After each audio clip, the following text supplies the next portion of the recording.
4 hombres adultos en mi sala con papeles de internamiento y un reloj corriendo. Soy don Roberto, 72 años, fundador de Transportes Morales.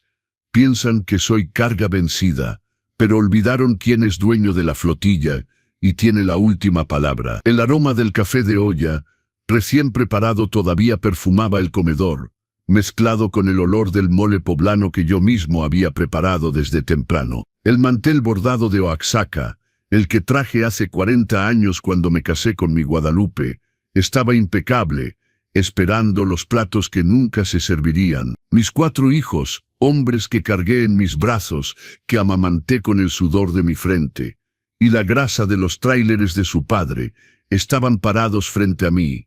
No hubo abrazos, no hubo besos, no hubo el ruido alegre de la familia llegando a comer. Solo había silencio y un sobremanila en la mesa de caoba. Ricardo, el mayor, tomó la palabra. Siempre fue el vocero. El que habla bonito pero nunca supo apretar un birlo. Se ajustó la corbata, aunque era domingo, y empujó los papeles hacia mí con las yemas de los dedos, como si le fueran a quemar la piel.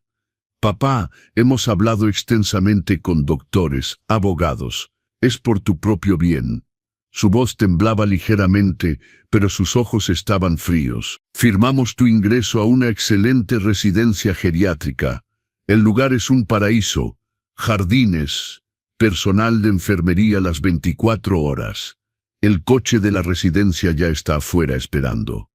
Miré a los otros 3. Carlos miraba al suelo, incapaz de enfrentar a su padre. Miguel se comía las uñas, un hábito que nunca perdió, ni siquiera después de perder la mitad de su herencia en el Palenque. Y Toño, mi bebé, estaba recargado en la puerta con los brazos cruzados. Su cara mostraba que solo quería terminar con esto para volver a su vida de lujos pagada con mi dinero. Una residencia geriátrica. Mi voz salió firme, sin el temblor que esperaban. ¿Piensan que estoy loco o simplemente muy viejo para firmar los cheques de la empresa? Es demencia senil, don Roberto, dijo Miguel con impaciencia. El doctor lo explicó. Olvidas cosas. Es peligroso vivir solo en esta casa tan grande. Y la empresa necesita sangre nueva. Administración moderna. Solté una risa seca y corta. ¿Olvidar cosas?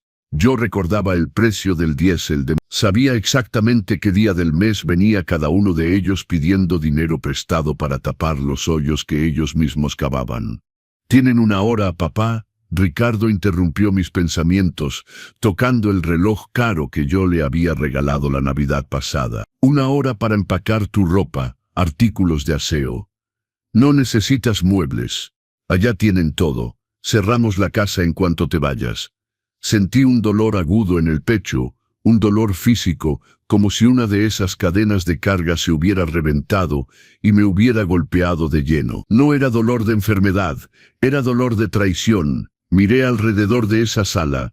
Cada foto en la pared, cada adorno en el librero, cada rayón en el piso de madera tenía una historia. Aquí había velado a su padre, mi finado Pancho, un hombre sencillo que empezó con una vieja combi y muchos sueños. Aquí había curado rodillas raspadas, fiebres altas y corazones rotos por novias ingratas. Y ahora me daban 60 minutos para resumir toda una vida en una maleta de mano. El coche está esperando, repitió Toño desde la puerta con la frialdad de quien despacha cualquier carga. Me levanté de mi silla. Mis rodillas tronaron, la única señal de que el tiempo había pasado para mi cuerpo. Pero mi mente estaba afilada como navaja de barbero. No derramé una lágrima. Llorar les daría la satisfacción de la victoria, el placer de verme como el viejito frágil que inventaron en ese reporte médico falso. Está bien, dije alisándome la camisa. Si es por mi bien, como dicen ustedes. La sorpresa cruzó el rostro de Ricardo. Esperaba gritos. Esperaba que me aferrara a los marcos de las puertas, que suplicara quedarme en mi casa. No conocía al padre que tenía. Veía al amo de casa que hacía pan de elote, pero olvidó al hombre que negoció con huelguistas armados a la orilla de la carretera en los años 80 para asegurar la entrega de la mercancía. Caminé despacio hacia el pasillo, sintiendo sus miradas quemándome la espalda. Subí las escaleras paso a paso, apoyando mi mano en el barandal de madera sólida que Pancho lijó con sus propias manos. Entré a mi cuarto y cerré la puerta. No le puse seguro. No lo necesitaba. No tendrían el valor de entrar. Eran cobardes. Y los cobardes no miran a las víctimas a los ojos cuando se da el golpe. Si estás disfrutando esta historia de justicia y redención, dale like y suscríbete al canal Los Consejos del Abuelo para más lecciones de vida poderosas. Comenta abajo desde dónde nos estás viendo. Me encanta saber de ustedes. El cuarto estaba en penumbra, las cortinas cerradas contra el fuerte sol de la tarde. Me senté en la orilla de la cama por un momento, permitiendo que mis manos temblaran solo unos segundos. Respiré hondo, oliendo el aroma a lavanda de las sábanas. Miré el retrato de Pancho en la mesita de noche. «¿Estás viendo esto, viejo terco?», pensé. «Consentiste demasiado a estos muchachos, les diste el pescado, la caña y hasta pescaste por ellos. Ahora quieren todo el barco». Me levanté y agarré mi maleta de viaje, esa pequeña de piel café que usaba para los viajes al DF cuando había que arreglar asuntos del sindicato. La abrí sobre la cama, que lleva uno cuando lo expulsan de su propia vida. Empaqué 3 mudas de ropa, cómodas pero elegantes. No iba a ir a esa residencia vestido de limosnero. Empaqué mis medicamentos para la presión, mi rosario de madera y el portarretratos con la foto de Pancho. 40 minutos restante. Fui al closet.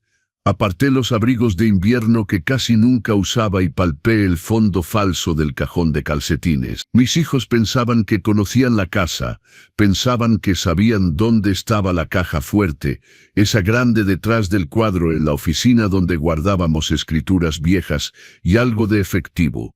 Probablemente ya habían dividido mentalmente esa caja fuerte 1000 veces. Pero Pancho me enseñó algo. Lo verdaderamente valioso lo guardas donde nadie imagina.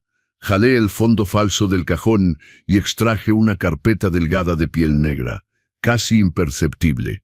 Adentro no había dinero ni joyas, había papeles y poder. Estaba mi testamento, actualizado hace 6 meses, cuando noté que las visitas dominicales se volvían raras y las preguntas de cuándo vas a pasar la presidencia se volvían frecuentes. Pero no era solo el testamento, también estaba el poder notarial, las acciones preferentes que nunca revoqué, dándome el control mayoritario de la empresa de transportes, y lo más importante, un expediente. Sí, un expediente, porque un padre que es padre conoce a su hijo, pero un empresario que es empresario audita hasta su propia sombra. En esa carpeta había recibos de desvíos que Ricardo hizo en la sucursal sur para pagarle a su querida. Había pagarés de agiotistas que Miguel firmó usando el nombre de la empresa. Había registros de viajes de negocios de Toño que en realidad eran fiestas en yates de la costa. Y de Carlos, de Carlos, había pruebas de incompetencia. Contratos firmados sin leer que casi nos llevaron a la quiebra en 2019, que yo tuve que revertir entre bambalinas sin que él supiera para evitar humillarlo. Sostuve la carpeta contra mi pecho. Mi corazón latía fuerte pero no de miedo. Era adrenalina, la misma que sentía cerrando un contrato millonario. Pensaban que me internaban para tomar el control. No sabían que al sacarme de casa, quitaban mis restricciones emocionales. Dentro de esta casa, yo era papá, y los papás perdonan. Fuera de esta casa, sería solo Roberto, el accionista mayoritario. Y el accionista mayoritario no perdona pérdidas. Miré el reloj. 20 minutos. Fui al baño, me lavé la cara y me apliqué mi labial rojo oscuro, el mismo tono que usé en la inauguración de nuestra central. Arreglé mi pelo blanco en un chongo firme. Me puse mis lentes de lectura en la cadena dorada alrededor de mi cuello. Agarré la maleta en una mano y mi bolso con la carpeta negra en la otra. El bolso pesaba, no por el peso del papel, sino por el peso de la decisión que acababa de tomar. Iba a subirme a ese coche. Iba a ir a esa residencia. Los quejaría pensar que habían ganado, porque el elemento sorpresa es el arma más peligrosa en la guerra. Y acababan de declararme la guerra a la única persona que sabía dónde estaban enterrados todos los cadáveres. Descendí las escaleras, el sonido de mis tacones bajos resonaba en la madera, anunciando mi llegada. Estaban en la sala susurrando, se callaron cuando me vieron. Ricardo miró mi maleta pequeña y sonrió. Una sonrisa de alivio mezclada con desprecio. Muy bien, papá. Sensato como siempre. Intentó tomar mi bolso. Déjame cargar eso. Retiré en un movimiento rápido y cortante. No toques mi bolso, Ricardo. Mi voz salió baja, pero cortante como navaja. La maleta la puedes cargar. El bolso se queda conmigo. Son mis documentos personales, cosas de viejo. Él retiró la mano torpemente. Claro, claro. Vámonos. El chofer se está impacientando. Salimos al portal. El sol de la tarde era hermoso, dorado sobre el jardín de bugambilias que cuidaba con tanto esmero. Miré las flores por última vez. Probablemente estarían muertas en un mes sin mi riego. Al igual que su herencia estaría muerta antes de llegar a sus manos. Un coche grande y negro con ventanas oscuras estaba estacionado en el portón. Un hombre de uniforme blanco salió a abrir la puerta trasera. Parecía una carroza fúnebre de lujo, lista para llevar el cadáver de mi libertad. Mis hijos se quedaron en el portal. Ninguno bajó al coche conmigo. Se quedaron ahí formados como 4 sopilotes en un cable de luz, esperando la carroña. Carlos todavía tuvo la decencia de verse triste, pero no lo suficiente para bajar y detenerme. Antes de subirme al coche, me detuve, me volteé hacia ellos. El viento despeinó ligeramente mi cabello, pero no me moví. Los miré fijamente a cada uno. Ricardo el codicioso, Carlos el débil, Miguel el ludópata, Toño el consentido. Olvidaron una cosa, dije lo suficientemente alto para que me oyeran desde el portal. ¿Qué, papá? ¿Olvidaste alguna medicina?, preguntó Toño, ya con la llave de mi coche en la mano, dándole vueltas en el dedo. No respondí, solo sonreí, una media sonrisa que hizo fruncir el ceño a Ricardo. Olvidaron que yo fui quien les enseñó a caminar, y quien enseña a alguien a caminar también sabe cuándo jalarle la alfombra. Me subí al coche y cerré la puerta de un golpe. El chofer me miró por el espejo retrovisor con esa mirada de lástima reservada para los viejos desechados. ¿A la residencia Villa Esperanza, señor?, preguntó. Acomodé el bolso en mi regazo, sintiendo la textura de la piel de la carpeta donde yacía mi poder. Sí, hijo, maneja la residencia. Miré por la ventana mientras el coche se alejaba, y vi a mis hijos entrando a la casa, riendo, palmeándose las espaldas.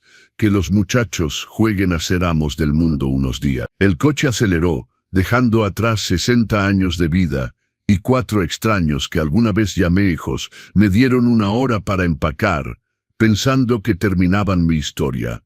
No sabían que eso era solo el primer párrafo de un nuevo capítulo, y en este capítulo, la pluma estaba en mi mano. Recosté mi cabeza en el asiento de piel fría y cerré los ojos, pero no para dormir. Mi mente trabajaba a 1000 por hora. Lo primero que haría al llegar a esa residencia sería pedir un teléfono. Si pensaban que el aislamiento era suficiente para detener a Roberto de Transportes Morales, les esperaba una sorpresa. El camino pasaba rápido afuera. El silencio del coche era absoluto, pero dentro de mí, el ruido era de motores encendiendo. El viejo se iba. ¿Quién regresaría? No tenían idea. La justicia es lenta, dicen. Pero en mi caso, llegaría en un tráiler de 18 ruedas sin frenos. No olvides suscribirte y activar las notificaciones para no perderte lo que pasa después. Este padre está a punto de darles a sus hijos una lección que nunca olvidarán. El portón de hierro forjado de la residencia Villa Esperanza se cerró detrás de mí con un ruido sordo, pesado, definitivo. El sonido me recordó a una puerta de contenedor sellándose en el puerto, encerrando la carga para un largo viaje. Solo que esta vez, la carga era yo. El coche negro maniobraba en la entrada empedrada. deslizándose suavemente hacia la recepción que parecía más el lobby de un hotel 5 estrellas. Candelabros de cristal cortado, tapetes persas, sillones de terciopelo, todo muy bonito, todo muy caro, todo pagado con dinero que yo sudé para ganar, y que mis hijos ahora gastaban para deshacerse de mí. Ricardo había dicho que era el paraíso. Olvidó que hasta el paraíso tiene rejas y una jaula bonita no le da alas al que nació para volar. El chofer, un joven callado que seguía órdenes sin cuestionar, me abrió la puerta. Salí despacio, sintiendo el aire acondicionado frío de la residencia chocar con mi piel caliente. Mi bolso estaba firme bajo mi brazo, pegado a mis costillas. El chofer dejó la pequeña maleta en la entrada. Don Roberto, qué placer recibirlo. Una mujer alta con un traje beige impecable y una sonrisa que no llegaba a sus ojos vino a recibirme. Soy la doctora Fernández, directora de la unidad. Sus hijos hablaron maravillosamente de usted. Dijeron que tengo demencia senil. Eso dijeron, pensé, pero mantuve mi cara serena. Sonreí esa sonrisa de abuelito que solo quiere hacer crucigramas. El disfraz perfecto. Muy amable de su parte, mijita, respondí, espesando un poco mi voz para parecer más frágil. El lugar es muy impresionante. Hagamos su registro y lo llevamos a sus aposentos. Le va a encantar nuestra rutina. Tenemos musicoterapia los martes, aeróbicos acuáticos. Mientras ella hablaba, mis ojos escaneaban el ambiente. No buscaba la belleza de la decoración. Buscaba rutas de salida, cámaras de seguridad, flujo de personal. Un hábito de pasar toda una vida preocupado por la logística y el robo de carga. Vi 2 cámaras en la recepción, una en el pasillo principal. El escritorio de la recepcionista tenía una computadora y un teléfono fijo. Había un guardia de seguridad discreto cerca del elevador. Necesito recoger sus pertenencias para inventario, querido, dijo la doctora Fernández, extendiendo su mano hacia mi bolso. Política de la casa. Por su seguridad. Sentí un escalofrío bajando por mi columna. Si ella conseguía la carpeta negra, el juego terminaría antes de empezar. Si veían el expediente, llamarían a Ricardo inmediatamente. Ay, mijita, sostuve el bolso más fuerte, poniendo cara de desvalido. En este bolso solo tengo mi Biblia, mi rosario y fotos de mi finada esposa. Ya sabe cómo es uno. Cosas de viudo. Nada de joyas ni dinero. Mis hijos se llevaron todo. La mujer dudó, miró mi cara arrugada, los lentes colgando de la cadena, la forma inofensiva en que la miraba. Ella veía a don Roberto, no al presidente de Transportes Morales. Su prejuicio fue mi primera victoria. Está bien, cedió con un suspiro condescendiente. Pero si hay algún objeto punzocortante o medicamento, tiene que dármelo. Solo la palabra de Dios, mijita. Y esa corta, pero es pecado, respondí, usando lenguaje que sabía que funcionaría. Ella sonrió torpemente y me guió al elevador. La habitación 304 era lujosa, tengo que admitirlo. Balcón al jardín, cama king size, baño adaptado con barras de apoyo cromadas. Pero lo primero que noté no fue la comodidad, fue la ausencia. No había teléfono en la habitación. ¿Y si quiero hablar con mi familia?, pregunté mientras una enfermera desempacaba mi maleta, guardando mis 3 mudas de ropa como si fueran uniformes de presidiario. Tenemos horarios para llamadas, don Roberto. Sus hijos dejaron instrucciones estrictas. Dijeron que usted se agita mucho por teléfono. Se confunde. La enfermera, cuya placa decía socorro, me hablaba como si tuviera 5 años. Pidieron un periodo de desintoxicación digital para su adaptación. Quizá en una semana, Ricardo y Miguel tendrían tiempo de firmar contratos, vender activos y tal vez hasta intentar cambiar los estatutos de la empresa. Eran listos. Me cortaron la comunicación, sin teléfono, sin internet. Era solo un viejo, aislado en una torre de marfil. Me senté en el sillón junto a la ventana cuando me quedé solo. El sol se ponía, tiñendo el cielo de naranja, el mismo color de los camiones de nuestra flota. Abrí mi bolso y palpé la carpeta de piel. Estaba ahí, a salvo, pero ¿de qué servía tener municiones si no tenía el gatillo? Necesitaba un teléfono o una computadora. Cayó la noche y el silencio en la residencia era perturbador. No era el silencio de la paz, era el silencio de la sedación. En la cena me llevaron a la cafetería. Bonitos candelabros, comida sin sal. Miré alrededor. Había señoras y señores, gente que por su ropa venía de familias adineradas, pero sus miradas estaban vacías. Muchos babeaban ligeramente por la comisura de los labios, drogados para que no causaran problemas.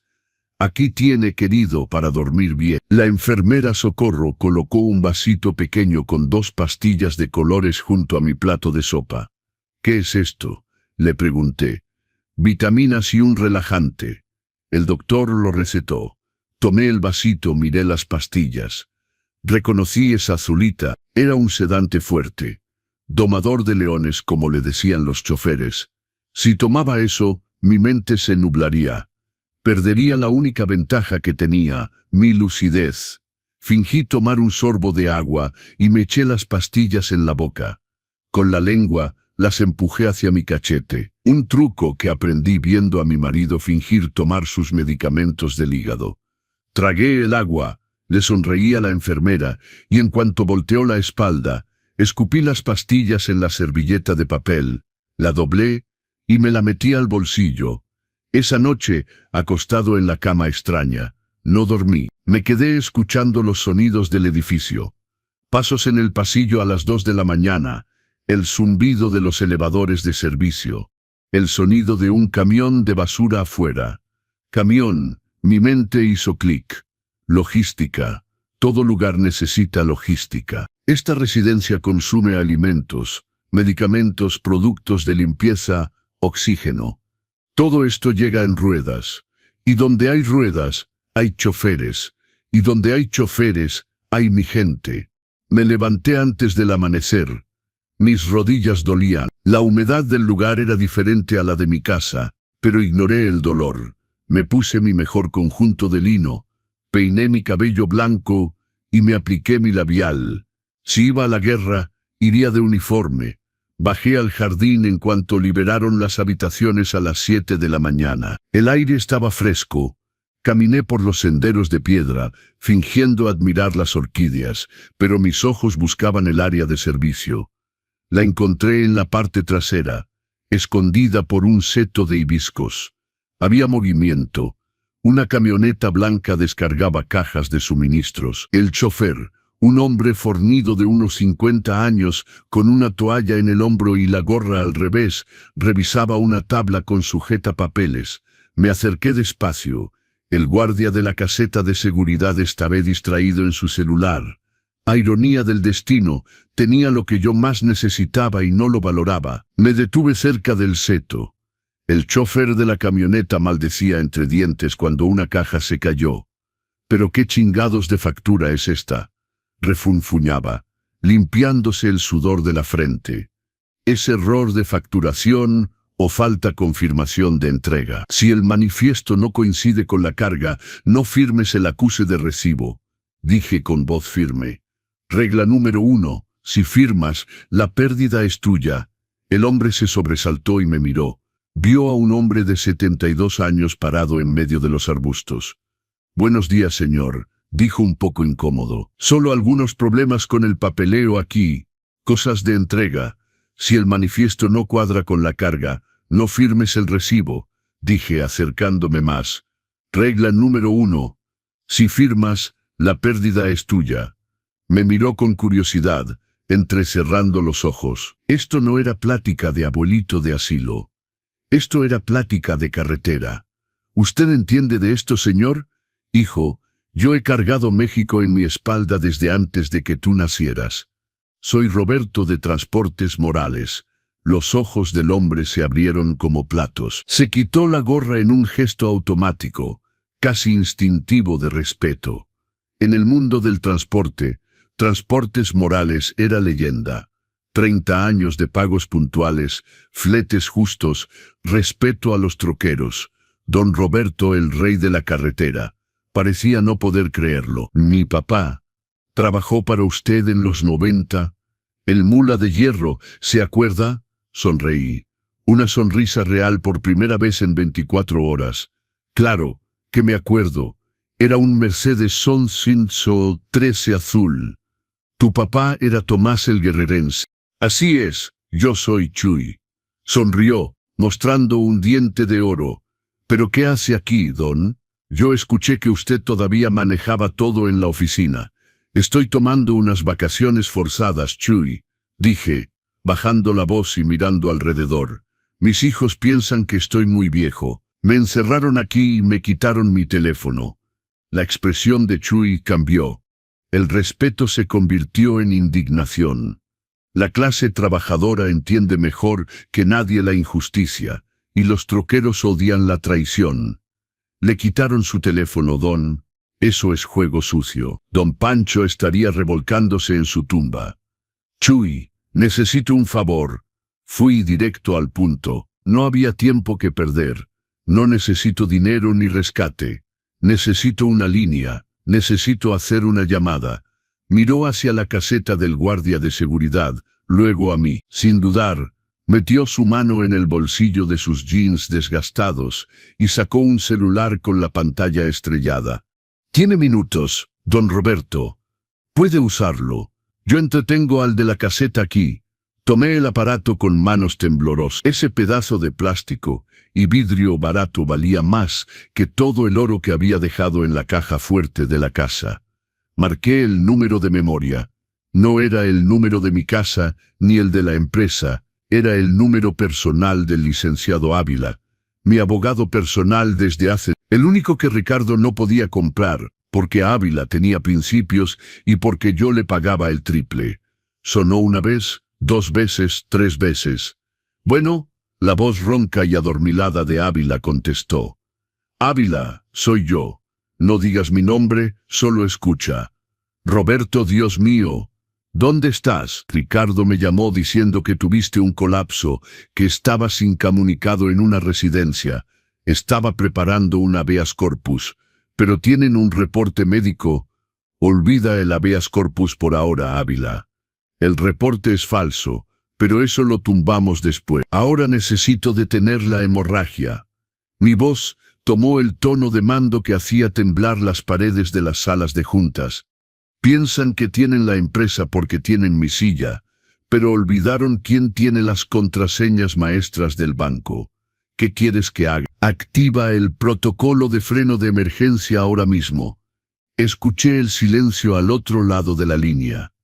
El protocolo de freno de emergencia era una medida de seguridad extrema que creamos hace 10 años para casos de secuestro o coerción. Bloqueaba todas las cuentas del holding, congelaba transferencias y ponía los activos de la empresa en estatus inmediato de auditoría forense. Nadie entra, nadie sale, ni un centavo.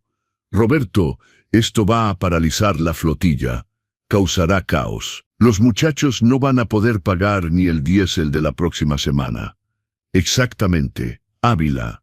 Miré el jardín bien cuidado de la residencia, imaginando la cara de Ricardo cuando la tarjeta corporativa fuera rechazada en el restaurante de lujo. Quieren jugar a empresarios, pues van a aprender la primera lección.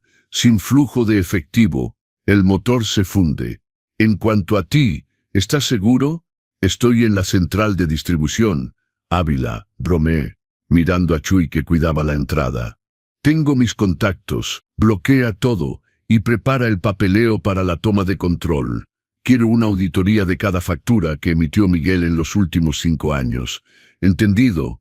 Considéralo hecho. En 10 minutos, el imperio se detiene. Colgué y borré el registro de llamada.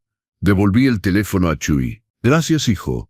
No sabes lo que acabas de hacer. Sí lo sé, don Roberto. Le ayudo al patrón a poner orden en la casa. Me guiñó el ojo. Vengo aquí todos los lunes y jueves. Si necesita algo, no más avise calladito a los de la ruta. Roberto no se ha jubilado. Solo paró a recargar gasolina.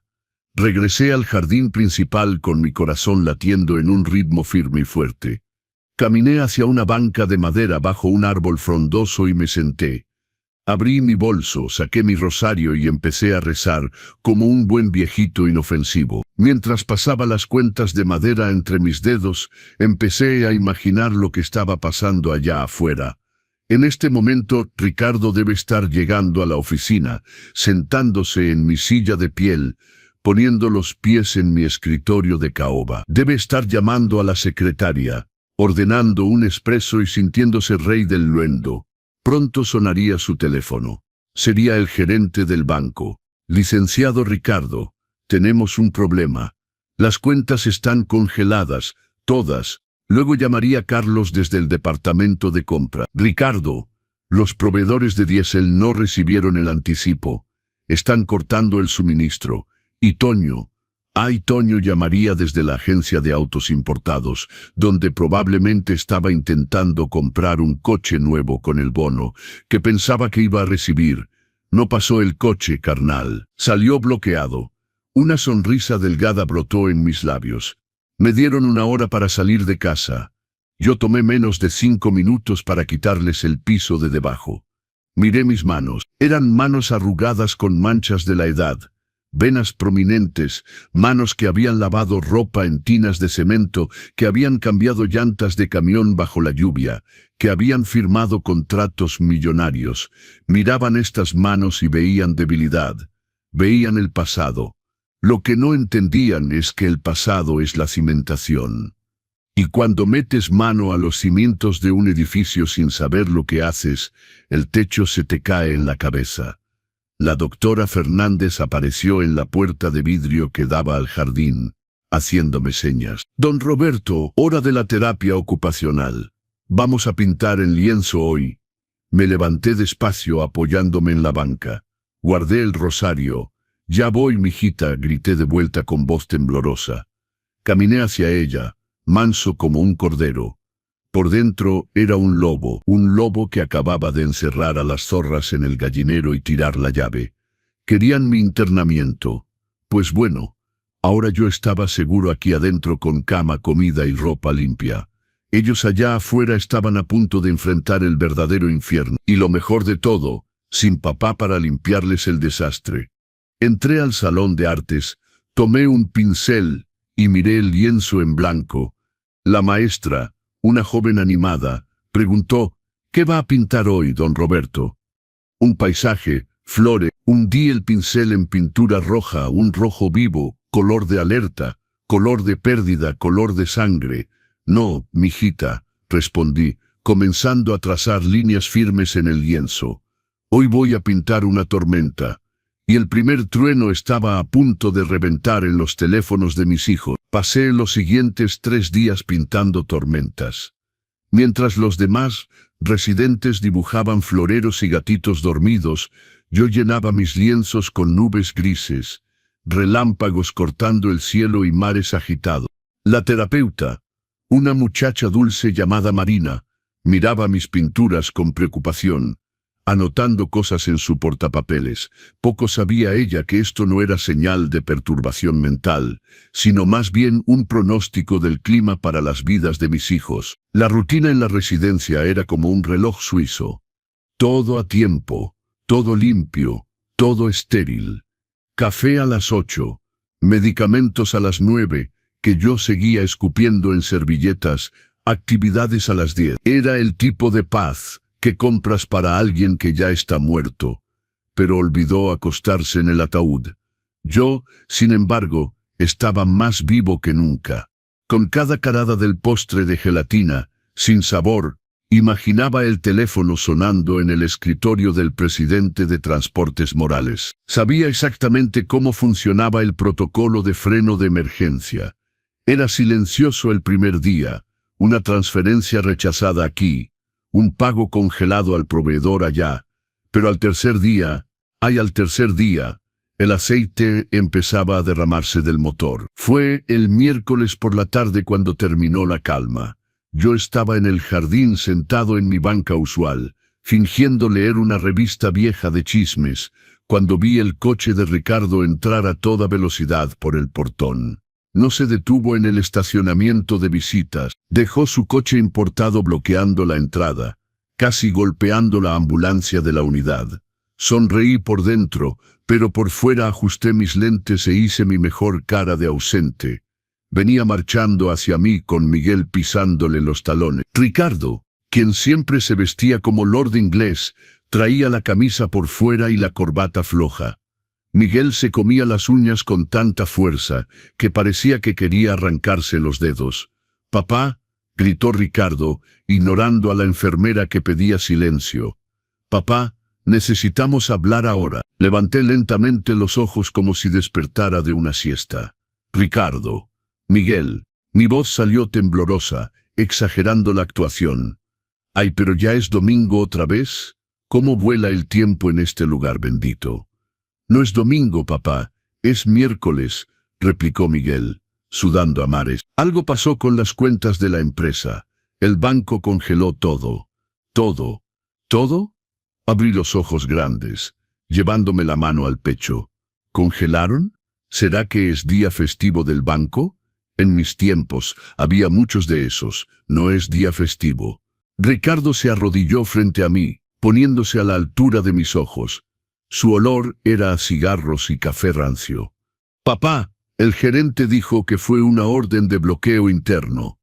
Cambiaron las contraseñas maestras y el token de seguridad no funciona. Necesitamos tu clave de acceso, la que tenías guardada en la caja fuerte. ¿Dónde está?» Lo miré con la ternura de quien mira a un niño que no sabe amarrarse los zapatos. «Clave de acceso», repetí despacio, frunciendo el ceño. «Ricardo, hijo, me trajiste aquí porque mi cabeza no está bien. ¿Recuerdas?», el doctor dijo. «¿Cómo era? Demencia senil. Ya ni me acuerdo dónde pongo mis lentes. Imagínate contraseñas de banco». «Sí te acuerdas». Miguel explotó, pateando la pata de la banca. «Deja de fingir. Tenemos pagarés que vencen hoy. El proveedor de llantas dijo que no va a entregar ni una cámara si no pagamos el embarque anterior antes de las 4 de la tarde. «Miguel, cálmate», pedí, encogiéndome como si estuviera asustado. «Me estás poniendo nervioso». La doctora Fernández dijo que no puedo tener emociones fuertes. Ricardo agarró el brazo de su hermano y respiró hondo, intentando recuperar su compostura de empresario exitoso. «Papá, escucha, es grave. Si no pagamos las llantas, 30 camiones van a quedar parados mañana. Si los camiones se paran, pagamos multas contractuales a la minera. La multa es de millones. ¿Entiendes eso?» «Entiendo, hijo. Es mucho dinero». Asentí. «Pero ustedes son jóvenes, modernos. Dijeron que la empresa necesitaba nueva administración. Yo soy solo un viejo anticuado. ¿Qué puedo hacer yo? Tienes que firmar esto aquí». Ricardo sacó un papel arrugado del bolsillo de su saco. «Es un poder notarial de emergencia. El notario vino con nosotros. Está en la recepción. Fírmalo y nosotros arreglamos todo con el departamento legal del banco». Miré el papel. Mis manos picaban. Era el intento final de golpe. Si firmaba eso, podrían vender hasta mis dientes de oro. Pero no me declararon incompetente. Pregunté con inocencia venenosa. Dijeron que ya no tenía capacidad civil. Si firmo, no va a ser inválido. El juez podría pensar que se están aprovechando de un pobre viejito enfermo. Hice una pausa. Ricardo se puso morado. Sabía que yo tenía razón. Habían creado la trampa de mi incapacidad mental para encerrarme aquí. Y ahora esa misma trampa les impedía usar legalmente mi firma. La ironía era tan deliciosa que casi suelto una carcajada. «Lo arreglamos, papá. El notario es amigo, solo firma». Empujó una pluma Montblanc en mi mano. Sostuve la pluma. Mi mano tembló a propósito. Acerqué la punta cerca del papel. Ambos contuvieron la respiración, los ojos fijos en la tinta azul a punto de tocar la página. Dejé caer la pluma. Cayó en el pasto. «No puedo, Ricardo». Empecé a gimotear. Mi mano no obedece. Y el doctor dijo que no debo firmar nada sin que él lo vea. ¿Y si le vendo mi alma al diablo por error? Miguel se llevó las manos a la cabeza, jalándose el propio cabello. «Vamos a quebrar. El agiotista, digo, el inversionista con el que Carlos consiguió dinero. Nos va a matar. ¿Agiotista?, pregunté parando las orejas. ¿Carlos pidió dinero a un agiotista? No, papá, es forma de hablar. Ricardo interrumpió, fulminando a su hermano con la mirada. Vámonos, Miguel. Esto no va a funcionar aquí. Vamos al banco y presionamos al gerente en persona. Se levantaron derrotados. Ricardo me miró con una mezcla de odio y sospecha. Por un segundo, vi duda en sus ojos. ¿Sabe? Pero la imagen del viejito con el rosario en el jardín era demasiado convincente. Adiós, hijos míos. Vayan con Dios. Y cuídense en el camino. Está lleno de baches, dije agitando la mano. En cuanto voltearon la espalda, recogí la revista otra vez. Mi corazón latía fuerte, no de miedo sino de pura adrenalina. La primera batalla estaba ganada. Estaban desesperados, y la gente desesperada comete errores. Las cosas se están calentando.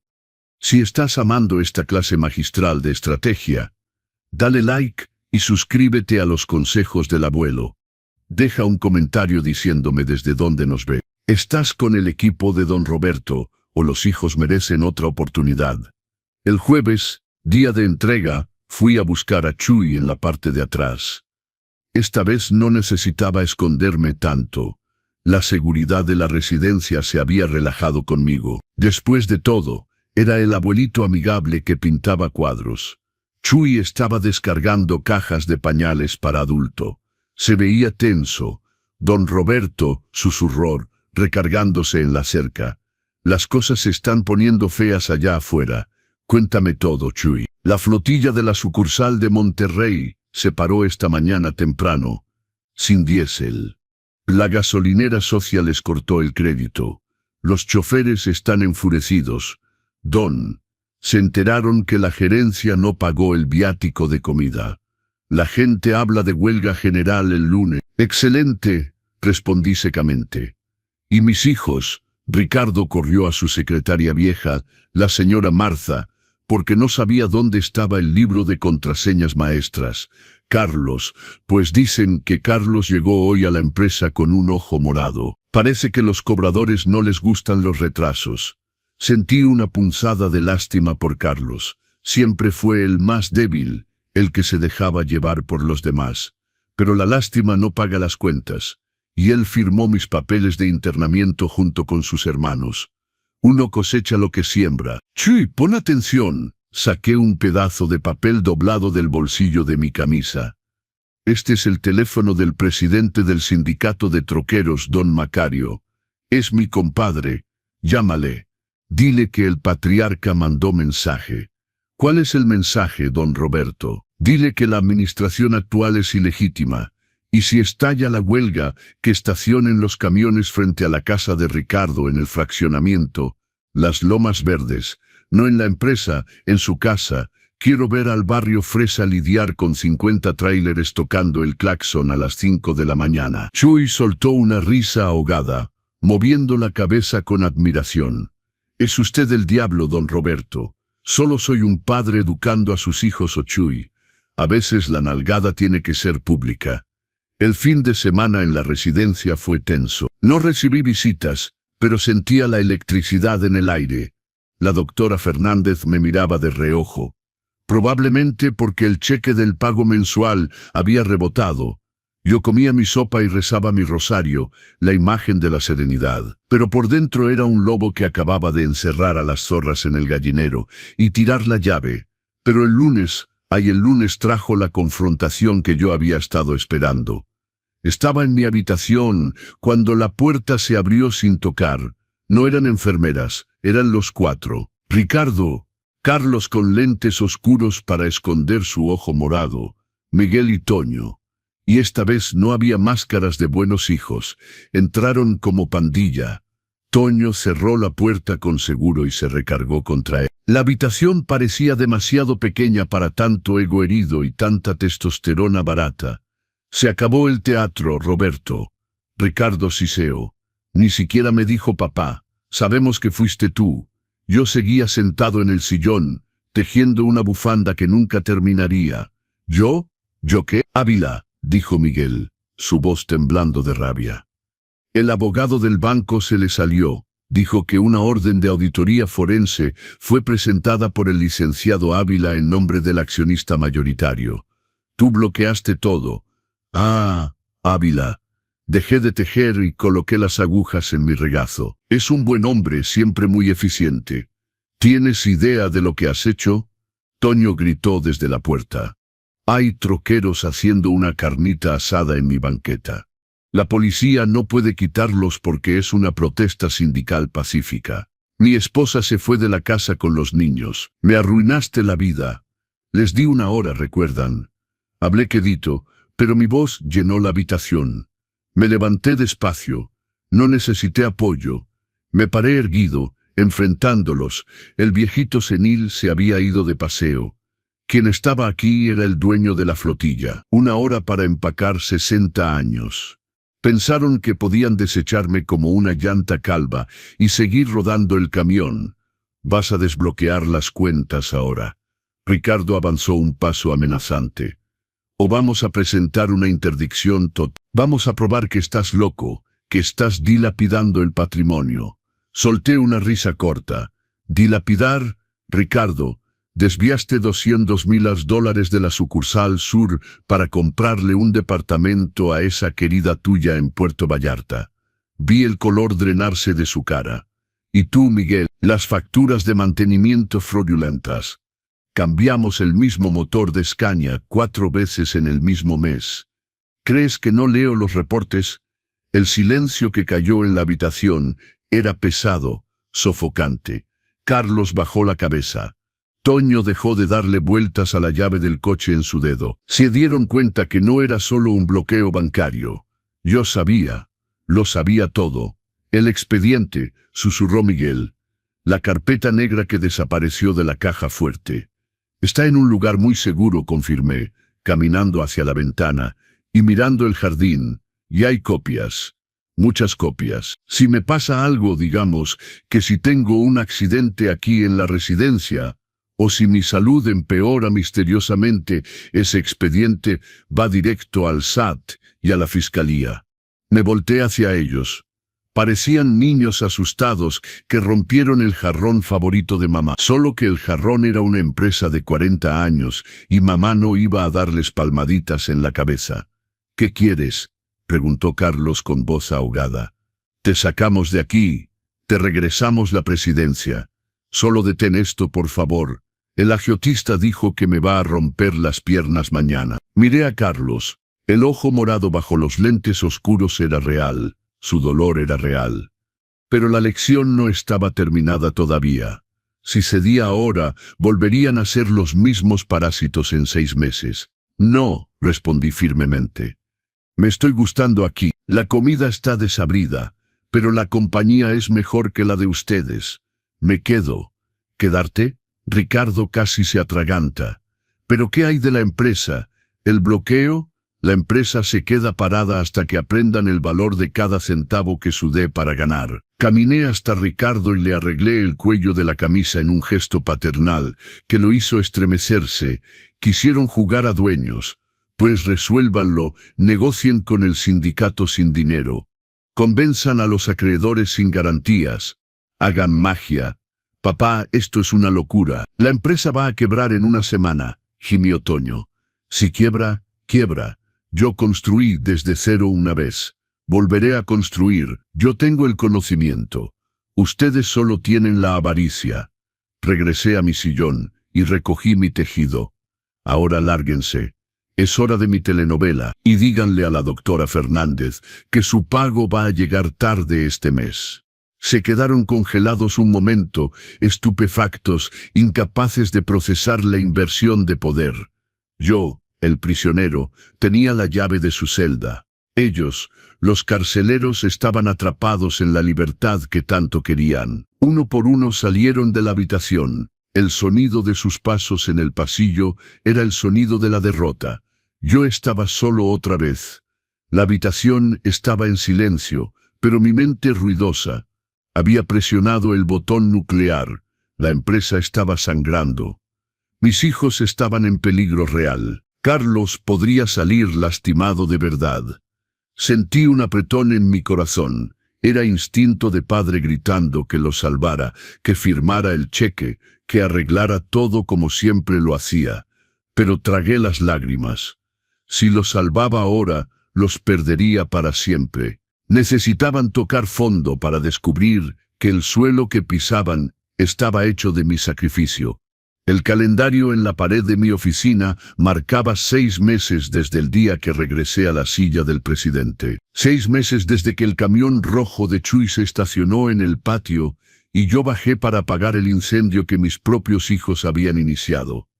La sala de juntas, que antes estaba llena de cajas de pizza y el olor del miedo, ahora olía a cera para muebles y café recién hecho. Pero el cambio más grande no estaba en los muebles ni la limpieza. Estaba en el silencio. No era el silencio vacío de cuando me internaron, sino el silencio productivo de gente trabajando en serio. Me levanté y fui a la ventana de cristal que daba al patio de maniobra. Allá abajo la operación funcionaba como reloj. Camiones iban y venían, cargados con esperanza y mercancía. No había más huelgas, no más gritos, no más ministeriales en la puerta. La deuda monstruosa que habían creado se estaba pagando centavo por centavo con el sudor honesto. No hice magia. Solo corté el lujo y regresé a lo básico. Vendí los coches importados de la gerencia, cancelé las tarjetas corporativas sin límite y personalmente renegocié con cada proveedor, mirándolos a los ojos y dando mi palabra como garantía. Y la palabra de Roberto, gracias a Dios, todavía valía más que oro en el mercado. La puerta de mi oficina se abrió. No entraron corriendo sin tocar como antes. Escuché 2 golpes secos y respetuosos. Adelante, autoricé, regresando a mi escritorio. Entraron en fila, mis 4 muchachos, pero cualquiera que los viera rápido podría no reconocerlos. La ropa de diseñador italiano había desaparecido. Los zapatos de piel de avestruz dieron paso a botas con casquillo de acero. Ricardo fue primero. Había vuelto de la sucursal de Monterrey para la junta mensual de alineación. Su piel, antes pálida de oficina, estaba quemada por el sol. Un bronceado mugroso de quien pasa el día en el patio revisando manifiestos de carga bajo el sol del mediodía. No traía traje, traía el uniforme gris de la empresa con el nombre Ricardo bordado en el bolsillo, igual que cualquier otro empleado. Miguel venía justo detrás, sus manos. ¡Ay, las manos de Miguel! Esas uñas mordidas por la ansiedad habían desaparecido. Ahora sus manos eran gruesas, callosas, con esa grasa negra que se mete en los dedos y no sale ni con cepillo de acero.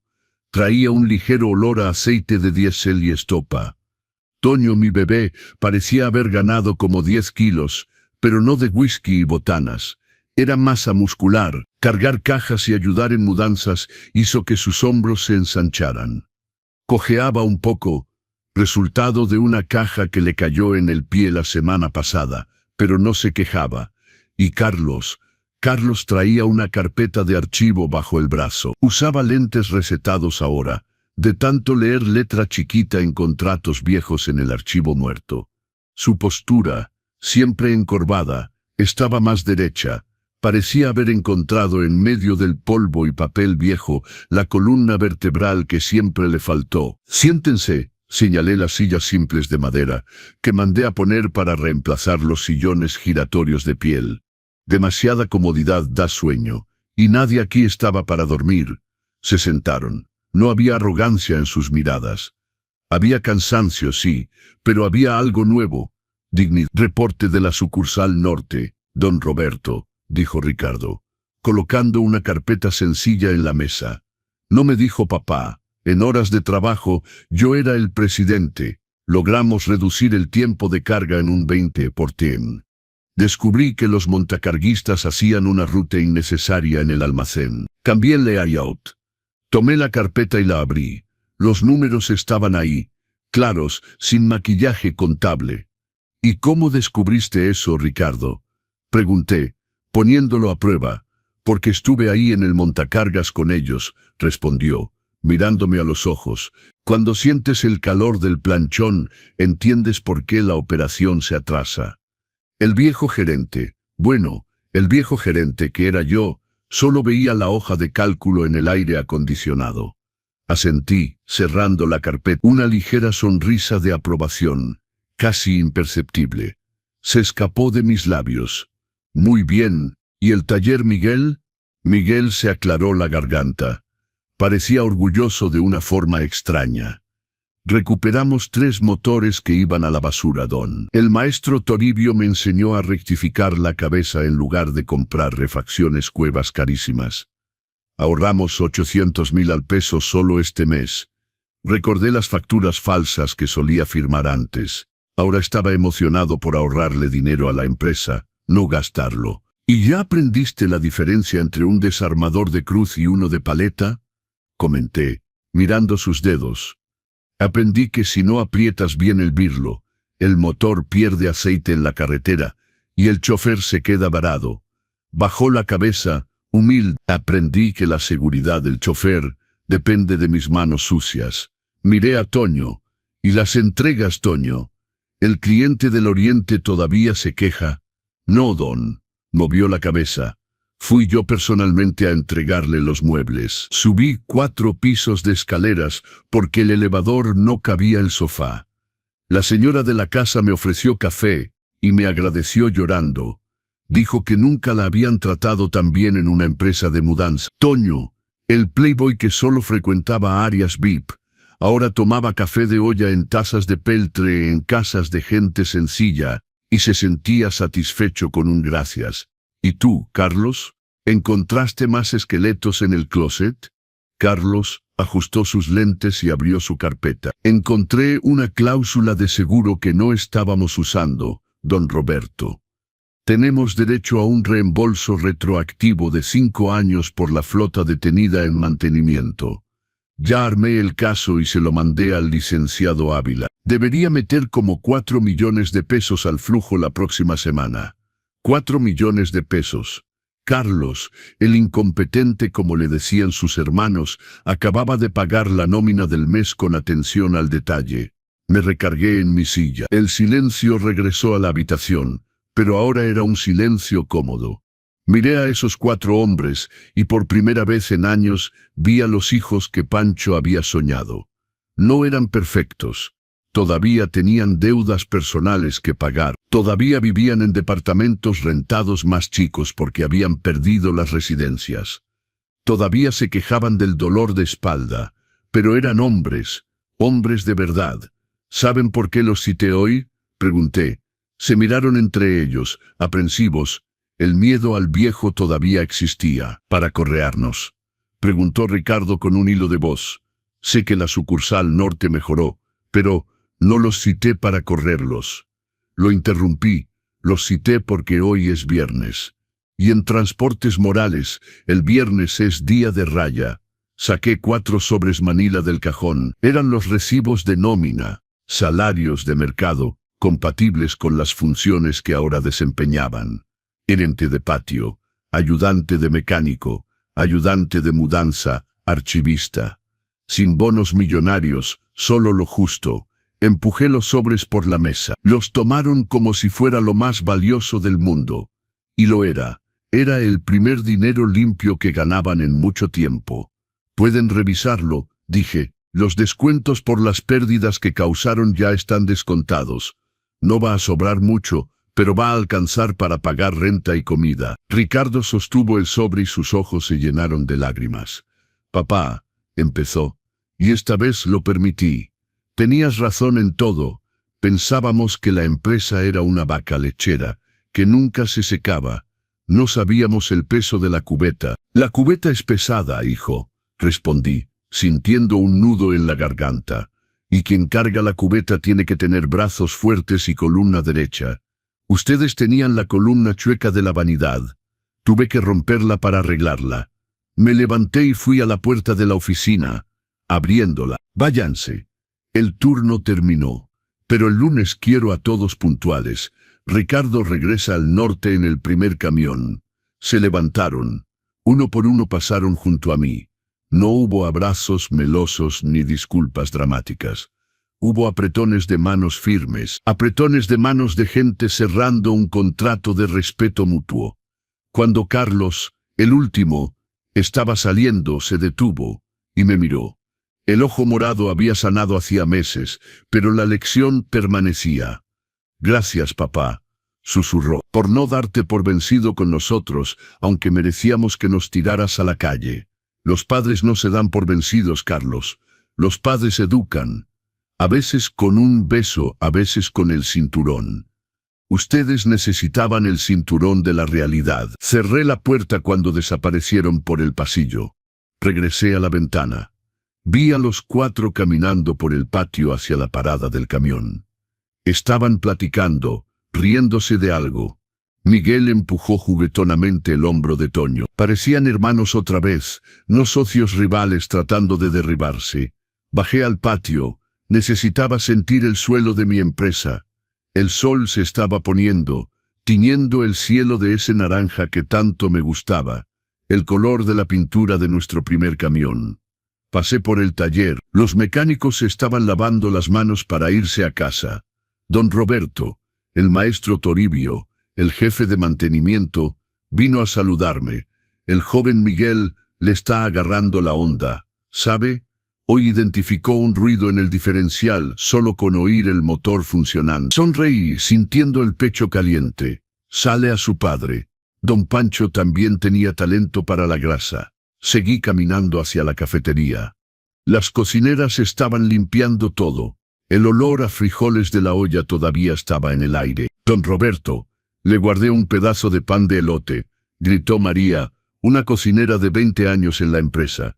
Gracias, María, lo paso a recoger al rato. Me senté en una de las bancas largas de la cafetería vacía. Miré alrededor.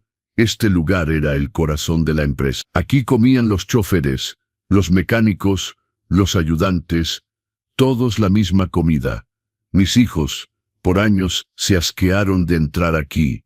Preferían restaurantes franceses con la tarjeta de la empresa. En los últimos meses habían comido aquí todos los días. Escucharon las historias de los choferes, las dificultades de la carretera, la ausencia de sus familias. Aprendieron que cada camión que sale de ese portón lleva el sustento de toda una familia. La lección no era sobre dinero, era sobre humanidad. Necesitaban bajar del pedestal para ver a la gente que sostenía el pedestal. Saqué el rosario de madera y la foto de Pancho de mi bolso, los mismos que me llevé a la residencia ese día fatídico. Coloqué la foto en la mesa de fórmica. ¿Ves, viejo terco? Hablé suavemente a la foto. Fue trabajo duro, casi me cuesta la salud, pero creo que va a funcionar ahora. Recordé el día que me expulsaron de mi propia casa con 1 hora para empacar. Recordé la sensación de impotencia, el miedo de ser olvidado en un asilo. Ese dolor fue el combustible. Si no hubieran hecho eso, tal vez habría seguido tapando sus errores. Hasta la quiebra. Su traición fue, irónicamente, la salvación de la familia. El celular en mi bolsillo vibró. Era un mensaje de Chuy. Jefe, el embarque de vacunas llegó a destino. Todo refrigerado, todo a tiempo. El cliente mandó felicitaciones. Dijo que Transportes Morales es la única en la que confían. Respondí. Buen trabajo, Chuy. Descansa bien. Guardé el teléfono y respiré hondo. El aire estaba fresco. La noche caía suavemente sobre la Ciudad de México. No sabía cuánto tiempo más me quedaba. 72 años no son 72 días. Mis rodillas dolían más con cada lluvia. Mi vista se cansaba más rápido. Leyendo reportes, pero ya no tenía miedo del futuro. Antes tenía miedo de morirme y dejar un imperio de arena para que 4 muchachos consentidos lo destruyeran. Ahora estaba construyendo una base de piedra. Todavía no estaban listos para tomar la presidencia. Tal vez faltaba otro año, tal vez 5, pero estaban en el camino. Estaban aprendiendo que el liderazgo no se hereda, se gana. Me levanté de la banca, alicé mi traje, pasé la mano por mi cabello blanco inhincable y agarré mi bolso, ese mismo bolso donde había cargado el expediente que tumbó su arrogancia. Ahora dentro solo había el rosario, la foto y las llaves de mi casa. Mi casa, que recuperé por la vía legal y a donde regresaba cada noche solo, pero en paz. Caminé hacia la salida. El velador me abrió el portón. Buenas noches, don Roberto. Que le vaya bien. Buenas noches, hijo. Que Dios te acompañe también. Miré hacia atrás una última vez. El letrero de neón, Transportes Morales, se iluminaba en la parte superior del edificio, rojo brillante contra el cielo oscuro. La S parpadeaba un poco. Necesitaba mantenimiento. Mañana mandaría a Miguel a arreglarlo. Se quejaría de la altura, pero lo haría, y lo haría bien. Me subí a mi coche. No era un coche de lujo con chofer. Era mi viejo sedán que yo mismo manejaba. Arranqué el motor y sentí la vibración en mis manos. Manos viejas, manos manchadas, pero manos firmes. Mis hijos pensaron que podían forzarme al retiro. Pensaron que mi historia había terminado en la puerta de esa residencia. Pocos sabían que la mejor parte de cualquier libro siempre es el final, cuando todos los cabos sueltos se amarran y entiendes el porqué de cada sufrimiento. Metí primera velocidad y salí despacio. El camino estaba abierto frente a mí, y mientras tuviera diésel en las venas y la pluma en la mano, nadie decidiría mi destino por mí. El patriarca estaba vivo. Y la flotilla, la flotilla nunca había estado en mejores manos. Pero déjenme regresar al momento en que todo cambió. Al día en que salí de Villa Esperanza. Fueron 2 días. Ese fue el tiempo exacto que tomó para que el imperio de cartón de mis hijos se derrumbara bajo la lluvia ácida de la realidad. Lo vi todo en la televisión de 40 pulgadas de la sala común de la residencia, sentado en mi sillón favorito, mientras los demás residentes cabecaban al sonido de programas de cocina. Pero yo no estaba viendo recetas de pastel. Estaba viendo las noticias locales. La imagen en pantalla era caótica, pero para mí se veía como una sinfonía siendo dirigida desde la distancia. Protesta de troqueros paraliza entrada a fraccionamiento de lujo en las Lomas Verdes, decía el encabezado en letras rojas y negritas. La cámara mostraba una línea interminable de tráileres, tractores y doble remolque estacionados, bloqueando el portón principal donde vivía Ricardo. El sonido de los claxones era ensordecedor, incluso a través de la tele. Vi a un reportero entrevistando a don Macario, mi compadre del sindicato, quien hablaba con la elocuencia de alguien que tiene tanto el derecho como los callos para probarlo. No nos vamos de aquí hasta que la gerencia pague lo que debe, gritaba don Macario al micrófono. Y queremos hablar con don Roberto. Esta nueva administración no le hace honor a los pantalones que trae puestos. Sonreí, tomando un sorbo de té de manzanilla tibio. Eso era música para mis oídos. Pero la sonrisa murió cuando la cámara cortó a una imagen temblorosa de celular, mostrando a Carlos siendo escoltado por guardias de seguridad, fuera de la central de la empresa, con un grupo de acreedores gritando en la puerta. Se veía como si hubiera envejecido 10 años. El ojo morado estaba peor, hinchado, casi cerrando completamente la visión del lado izquierdo. Mi corazón de padre se apretó. Era un dolor físico, una puñalada aguda que ninguna medicina de esa residencia podía curar. Ver a un hijo sufrir, aunque sea por su propia culpa, va contra la naturaleza. Quise llamar a Ávila en ese momento y decirle que detuviera todo. Ya basta, diría. Paga las deudas, libera el dinero. Pero mi mano se mantuvo firme en el apoyabrazo. Si los salvaba ahora, los estaría condenando a ser niños malcriados para siempre.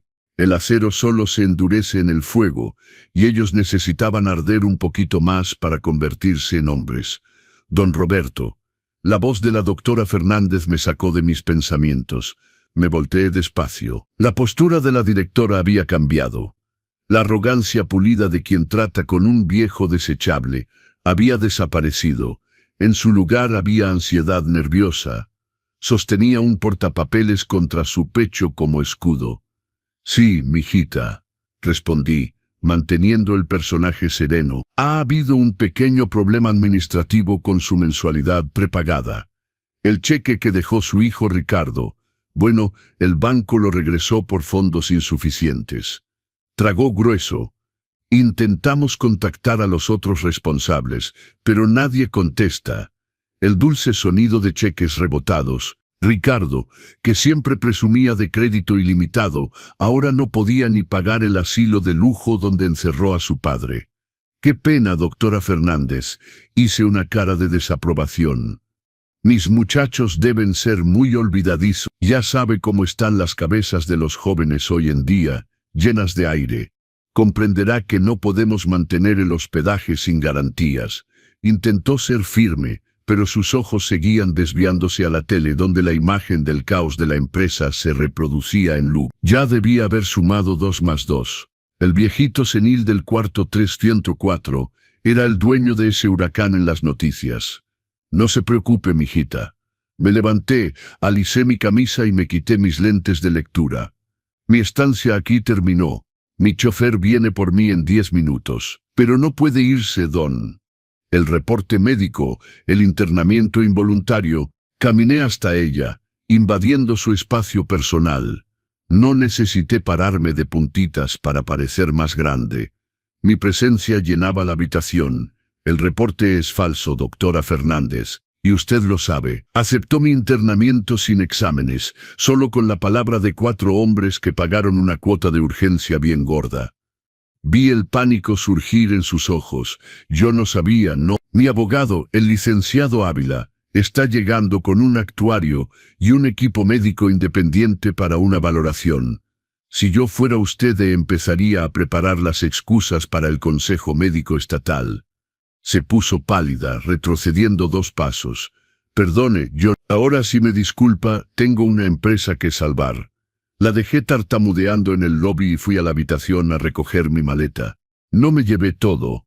Dejé la ropa de cama de la residencia y los medicamentos que nunca tomé. Solo me llevé mi bolso con el expediente, la pequeña maleta de piel y mi orgullo, que ahora pesaba el doble.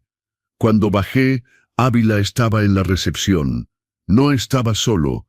Había 2 policías de civil y un actuario. La doctora Fernández firmaba papeles con manos temblorosas, sudando frío en el aire acondicionado. «Roberto», Ávila vino a abrazarme. El olor a colonia vieja y tabaco era el olor de la libertad. «¿Estás bien? ¿Te lastimaron? La única herida aquí va a ser en los egos de mis hijos, Ávila». Arreglé mi cabello. «El coche está afuera».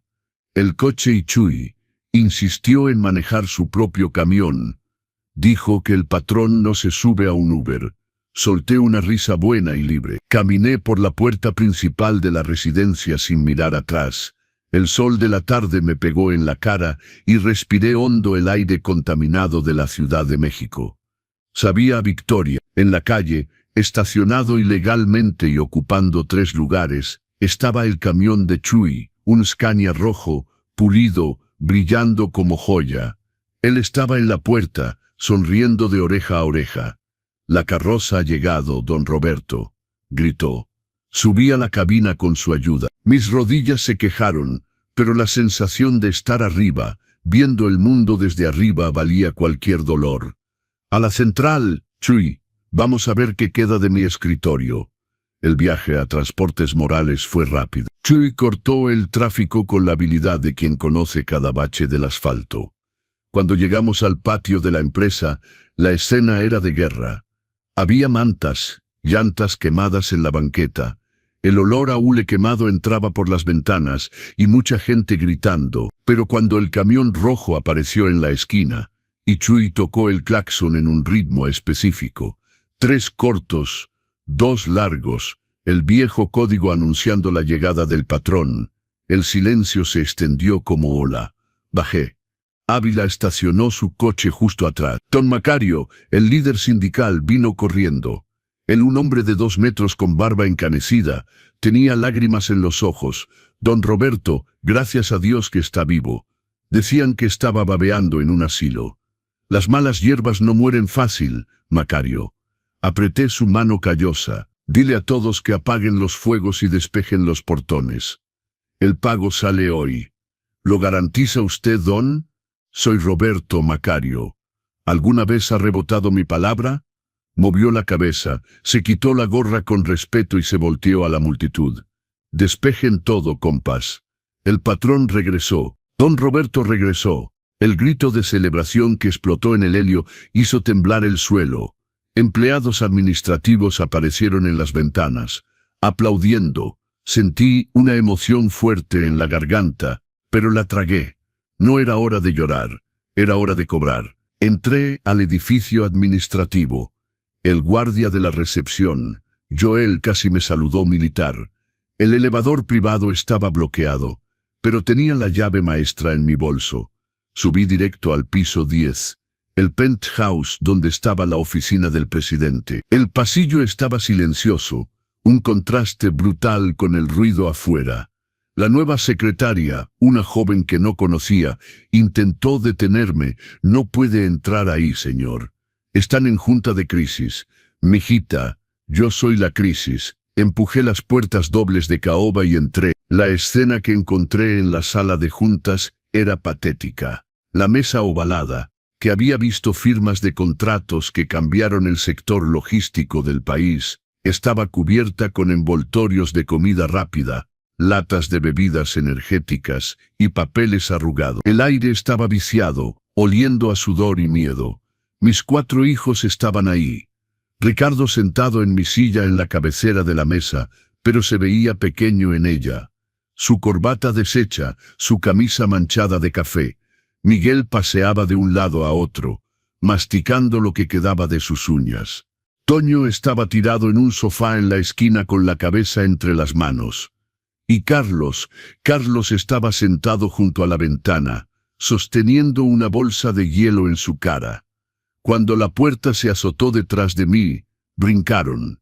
El silencio que se instaló era absoluto. Me miraban como si vieran un fantasma en traje de lino y bolso de piel.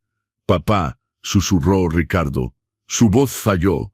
Caminé despacio hacia la mesa. El sonido de mis tacones en el piso de madera era el único ruido. Me detuve en el otro extremo, de frente a Ricardo. Puse mi bolso en la mesa. El sonido del broche metálico resonó como disparo. Fuera de mi silla, Ricardo. Parpadeó, aturdido. «Papá, ¿cómo saliste?» «Nosotros, el doctor va a perder su licencia. La doctora Fernández va a responder por encarcelamiento falso. ¿Y ustedes?» Los miré a cada uno. «Ustedes tienen suerte de que soy padre antes que empresario, porque si fuera solo el socio mayoritario, estarían saliendo de aquí esposados. Congelaste todo». Miguel explotó en una mezcla de llanto y rabia. «Quebraste la empresa. Íbamos a perder todo hoy. Los agiotistas andan tras Carlos. Yo quebré la empresa». Mi voz subió una octava, afilada. «¿Quién firmó contratos de arrendamiento con intereses abusivos para comprar camiones que ni siquiera existen?» «Miguel, ¿quién?» Abrí mi bolso, saqué la carpeta negra, el famoso expediente, y la aventé en la mesa. Se deslizó por la caoba pulida y se detuvo justo frente a Ricardo. «Ábrela», ordené. Nadie se movió. «Ábrela», grité, golpeando mi mano en la mesa con una fuerza que hizo temblar las latas de refresco. Ricardo abrió la carpeta con manos temblorosas. La primera página era una copia de una transferencia bancaria internacional. «¿Islas Caimán, Ricardo?», pregunté suavemente. «Consultoría CRR.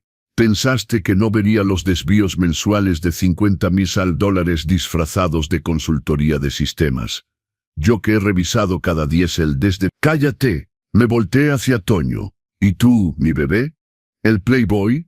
Facturas de refacciones falsas, emitidas por una empresa fantasma registrada a nombre de tu novio. $100,000 en 6 meses mientras nuestros choferes dormían en la carretera porque recortaste el presupuesto de hospedaje.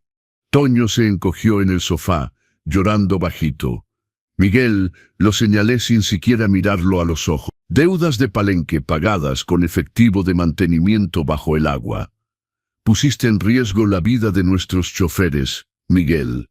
Refacciones reconstruidas vendidas como nuevas. Si un camión hubiera perdido los frenos y matara a alguien, la sangre estaría en tus manos. Miguel se desplomó en una silla cubriéndose la cara.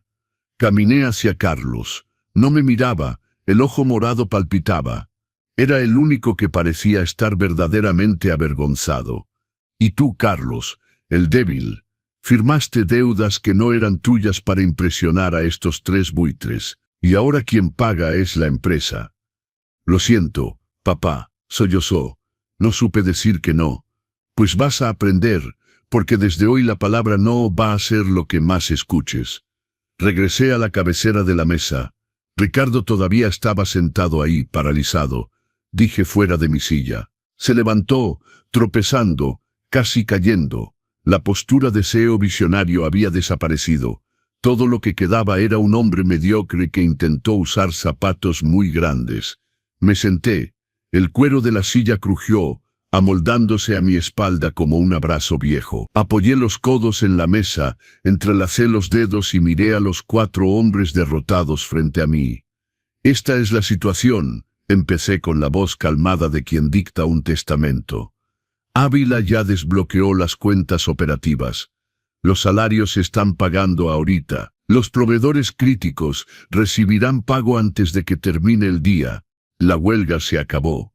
Suspiraron aliviados, pero continué y el aire se puso pesado otra vez. Su vida fácil terminó con la huelga. ¿Qué vas a hacer?, preguntó Ricardo, intentando recuperar una pizca de dignidad. ¿Corrernos? Somos socios estatutarios. No los voy a correr, eso sería demasiado fácil. Se irían a su casa, vivirían de dividendos y seguirían siendo inútiles. Sonreí, pero no había alegría en mi cara. Van a trabajar de verdad. Tomé 4 sobres de mi bolso y los aventé en la mesa. Ricardo, te vas a la sucursal norte. Serás gerente de patio. Vas a aprender a revisar carga con 40 grados de calor, sin aire acondicionado, sin secretaria. Eres el empleado número 402. Estás loco. Soy el director comercial. Eras director comercial. Ahora eres empleado número 402. Si no quieres, puedes irte. Pero si te vas, entrego este expediente al SAT, mañana en la mañana. Tu elección, trabajo honesto o la cárcel. Se calló, tragándose su orgullo. Miguel, te vas al taller. Serás ayudante de mecánico. Vas a lavar refacciones con petróleo hasta que tus manos queden tan callosas como las de tu padre. Y tu salario será retenido para pagar el hoyo que creaste. Toño, te vas a la carretera. Serás ayudante de mudanza. Vas a cargar cajas en tu espalda, subir escaleras, escuchar quejas de clientes. Vas a aprender el valor del sudor. Y Carlos, lo miré. Tú te quedas aquí en el archivo muerto. Vas a organizar 40 años de documentos solo. Y vas a tener tiempo para pensar cómo decir no la próxima vez que alguien te pida hacer una estupidez. El silencio en la habitación era absoluto. Se miraban entre sí, incrédulos.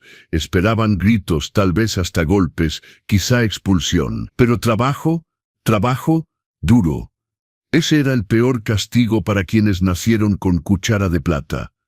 Tienen 1 hora, dije, repitiendo las palabras que ellos usaron contra mí ese domingo. Miré el reloj de pared. 1 hora para sacar sus cosas de estas oficinas elegantes, entregar las tarjetas corporativas, las llaves de los coches de la empresa y reportarse a sus nuevos puestos. Papá, los coches, mi coche. Toño intentó argumentar. Los coches son de la empresa. Van a tomar el camión o pedir aventón. No me importa. Tomé el teléfono del escritorio, ese aparato negro y pesado que usaba desde los 90. Ahora lárguense, tengo una empresa que reconstruir. Se quedaron congelados otro segundo, procesando la nueva realidad. La jerarquía se había restaurado. El orden natural de las cosas había vuelto a su eje. El patriarca no era solo una figura decorativa. Era la cimentación, las paredes y el techo de ese lugar. Y cuando la casa amenaza con caerse, es la cimentación la que sostiene todo. Uno por uno tomaron los sobres y salieron con la cabeza gacha. Ricardo fue el último. Se detuvo en la puerta, me miró a mí y a la silla que tanto había codiciado. No tienes corazón, dijo con amargura. Sí tengo, hijo, respondí, ya marcando el número de contabilidad. Tengo un corazón lo suficientemente grande para haberlos criado a los 4, y lo suficientemente fuerte para arreglar el desastre que hicieron. Un día, Cuando tus manos estén sucias de grasa y tu conciencia limpia, me lo vas a agradecer. Salió y azotó la puerta. Yo me quedé solo en la enorme habitación. El sol de la tarde entraba por la ventana, dorando el polvo que flotaba en el aire. Respiré hondo. Estaba exhausto. Mis 72 años pesaban en cada hueso de mi cuerpo. Pero por primera vez en meses, no me sentía como un viejo inútil. Me sentía como Roberto.